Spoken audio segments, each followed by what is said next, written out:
Welcome, and thank you for your interest in watching the How to Edit Your Business Plan Using Microsoft Excel tutorial.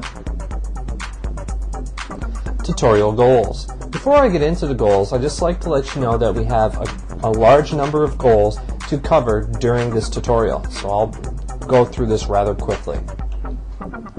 Navigate MS Excel using the tabs, about the startup costs and balance sheet relationship, project costs, owner's investment, about the balance sheet, disclose everything, do not hide everything, about the cash flow, about the financial leading indicators, about the debt to sales ratio, where to find financial leading indicators, how to edit the cash flow. Tutorials continued. How to use the paste link function in Microsoft Excel.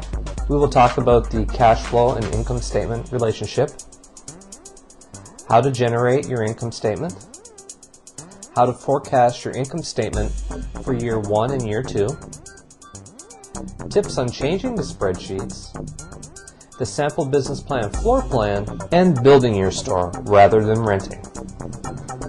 We'll now go directly into the demonstration. Hi, my name is Kevin Brake. I'm with BusinessPlanWorld.com, and I'm going to work with you right now to get a better understanding of how to use your financial section of our actual business plan series. In today's example, we're going to go over the confectionery store business plan. It's also known as a convenience store, a corner store. That's why you'll notice that I also included corner store confectionery in the naming convention. Okay, one of the important things to remember, this is a business plan that was created by an actual entrepreneur, and this entrepreneur did receive funding for this particular business plan. So what we're going to do now is we're going to go through a little bit of the financials of the confectionery store business plan. What you'll notice at the bottom of the screen, there is a series of tabs.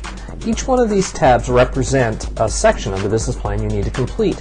The first part of the business plan that we're looking at, and one of the most important parts, is how much is it going to cost in order for you to turn your idea into a reality. How much is it going to cost for building renovations? How much is it going to cost for furniture and equipment? Stock on hand and salaries. Once you come up with that information, you're able to identify how much money it's going to take for you to open up your business. One of the interesting things about how this relates to the balance sheet is that in order to do a balance sheet, you have to identify your assets and your liabilities, subtract your liabilities from your assets to get what is also known as your total net worth or your owner's equity. In this instance, you'll notice that our entrepreneur has $35,000 cash assets. He's willing to place an investment into his new business of $30,000, giving him a $5,000 buffer for other expenses or what have you. So based on that, you'll notice that the owner's investment is $30,000. The loan that he's going to require, because the entire project costs are $87,000, so the loan this entrepreneur requires is $56,000. I'm just going to hop right now from the startup costs to the balance sheet. Into the balance sheet, you're able to clearly identify how much money you have and how much money you owe. The banking institution is going to really, or the lending institution really wants to know, like, your experience. They're going to check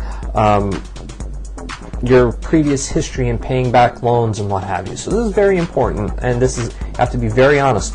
Do not hide anything. If you hide something, what can end up happening, you'll be successful in getting your business, your money, but you could actually have it taken away from you. So you don't want this to happen. So be completely honest with your balance sheet. The cash flow.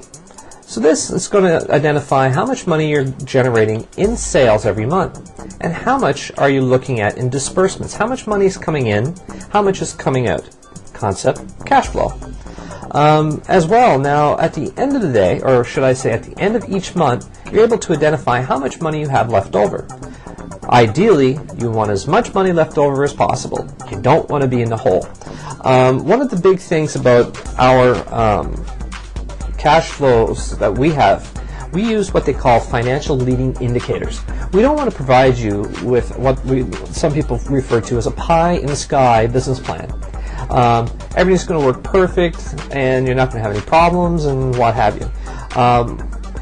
The financial leading indicators use previous facts and figures taken from statistics generated by the government or collected by the government to identify that traditionally a confectionery, convenience store, or corner store usually generates a ratio. So we're looking at so much sales to so much debt. So if we weren't honest with the situation, what would end up happening is that they would look at the business plan and not pass it because we're not using actual realistic figures that or the financial leading indicators. So what we're trying to do is we're trying to come up within the right ratio of profit to debt. So that's what you've got to try to do. You've got to try to balance that out. So this information, as I said, you'll be able to collect it by what is called financial leading indicators, available at your local library or business development agency in your state or province in Canada. State in the United States, province in Canada.